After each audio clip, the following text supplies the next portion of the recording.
So here we are with the old plane here. This is the same one from the last update, which is a good thing because it hasn't crashed and been racked totally. We've added some new features to it. And what you'll see up top here is a camera here, and that's a new one.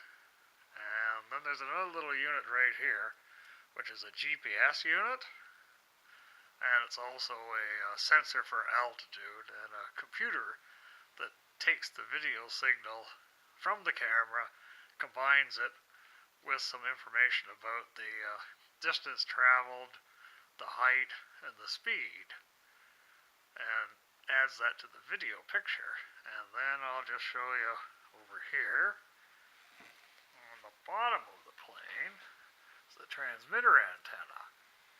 So the signal is transmitted live from this camera through the little computer and the GPS unit out onto this little unit here and back to the ground.